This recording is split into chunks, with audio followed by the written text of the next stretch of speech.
안녕하세요, 홍틀란타 구독자 여러분. 오늘은 여름을 맞이해서 가장 여름철에 필요한 한 분을 모셨는데요. 임정혁 사장님을 모셨습니다. 한번 인사 부탁드리겠습니다. 네, 안녕하세요. 저는 델타 홈 컴포트의 임정혁이라고 합니다. 안녕하세요, 반갑습니다, 사장님. 사장님께서는 에어컨 수리를 전문으로 하시는 회사를 운영하고 계시는데 에어컨 업계에서는 한 몇 년 정도 근무를 하셨나요? 10년 좀 넘게 했어요. 새로 알게 된 친구가 이런 일을 해요. 이런 회사를 해가지고 거기 왔다 갔다 하면서 뭐 어깨너머로 배우다가 서티피케이션도 받게 되고 하다 보니까 이렇게 왔어요. 저는 사장님께서 열심히 일하시는 모습을 가장 많이 보거든요. 근데 오늘 영상에서는 좀 수줍음이 많으신 사장님이라서 제가 좀 걱정하지만은 최대한 제가 어려운 질문들은 안 하도록 할 테니까 잘 대답 부탁드리도록 하겠습니다.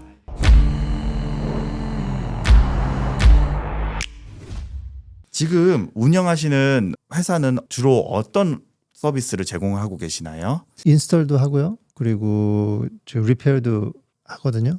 냉난방에 관한 모든 것을 한다고 보시면 됩니다. 사장님께서는 주로 가정용의 에어컨의 전문가이신데 네. 혹시 많은 분들이 이제 에어컨에 대해서 잘 모르실 수도 있잖아요. 가정용 에어컨에는 혹시 종류가 있으실까요? 그냥 레귤러 AC가 있고요. 그 레귤러 AC에는 아래 가스 퍼니스가 붙어 있어요. 그 레귤러 AC랑 가스 퍼니스랑 붙어 있는 게 있고 아니면 힙펌프가 조지에는 있는데 그거는 가스로 가지 않고 그냥 전기로 해요. 그걸 많이 사용하시죠. 그냥 레귤러 AC랑 힙펌프랑 어느 걸 더 선호하시나요? 저는 레귤러 AC에 가스 퍼니스가 있는 거를 선호합니다. 왜냐하면 힙펌프는 요즘 조지아가 많이 추워졌어요. 느끼는 온도가 40도 정도 되면요. 힙펌프는 작동을 안 합니다. 그렇게 되면은 전기도 더 많이 먹고 안에 또 이머전시 히트라고 또 있거든요. 그게 작동이 되면은 전기도 많이 먹고 효율적이지가 않아요. 그래서 저는 그거는 별로 선호 안 합니다. 네, 감사합니다. 좋은 정보네요.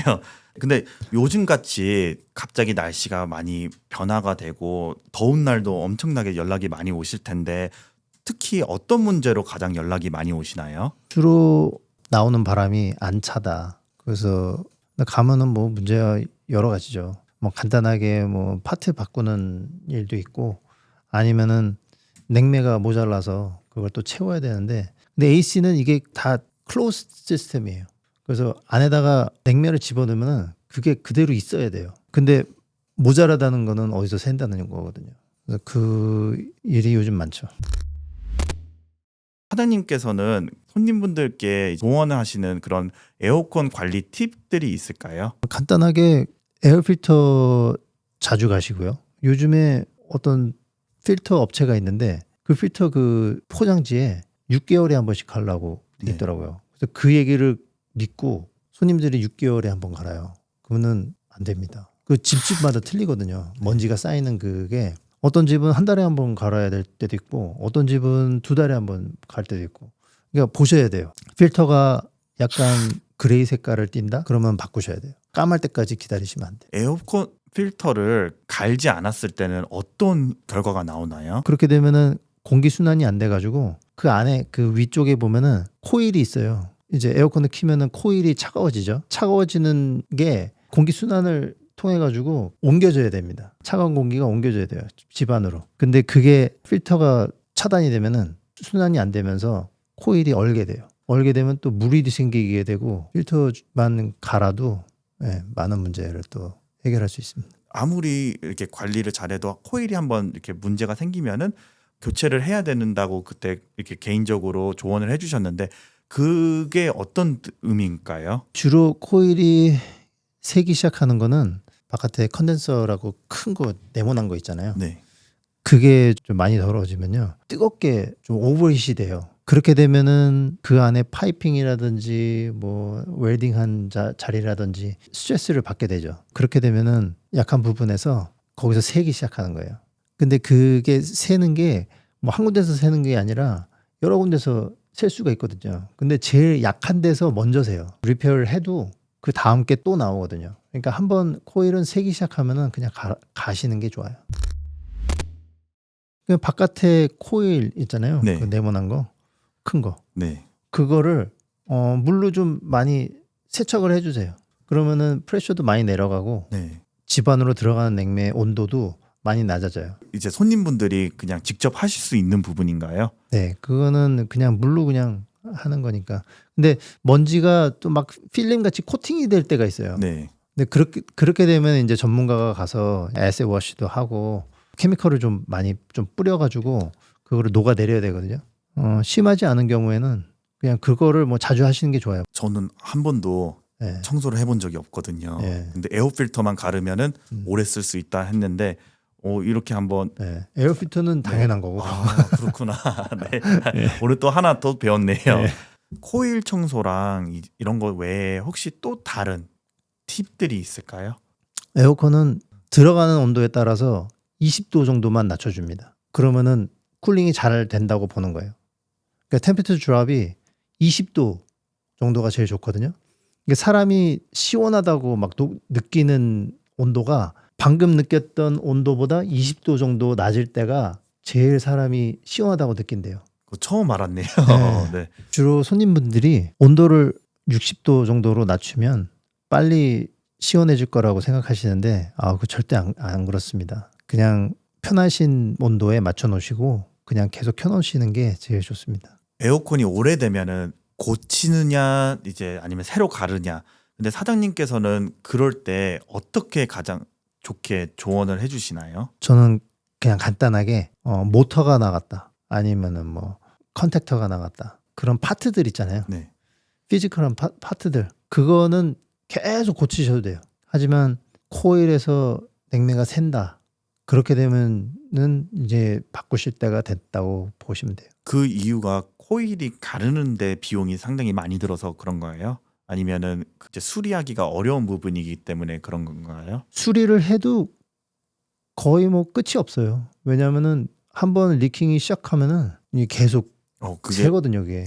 새로 교체를 해도 그런 문제가 아니 있나요? 새로 개조하면 괜찮죠. 그냥 새로 네. 이제 다 갈면은 괜찮은데 고치게 되면은 네. 이제 계속 문제가 생기죠. 코일 가는 비용이 한 대략 어느 정도 될까요? 주로 오래된 유닛인 경우에는 바깥이랑 같이 교체하는 게 나아요. 왜냐면은 딱 맞는 파트를 구하기가 힘들어요. 그러니까 대충 비슷한 거 갖다 껴도 그 100% 효력을 못 봅니다. 그러니까 비용적인 부분보다는 약간 효율에 이제 떨어지니까 코일만 교체하는 것보다는 유닛을 교체하는 게 더 좋다 말씀이신가요? 네, 그렇죠. 에어컨의 평균 수명은 한 어느 정도 될까요? 한 20년 정도 그 정도 돼요.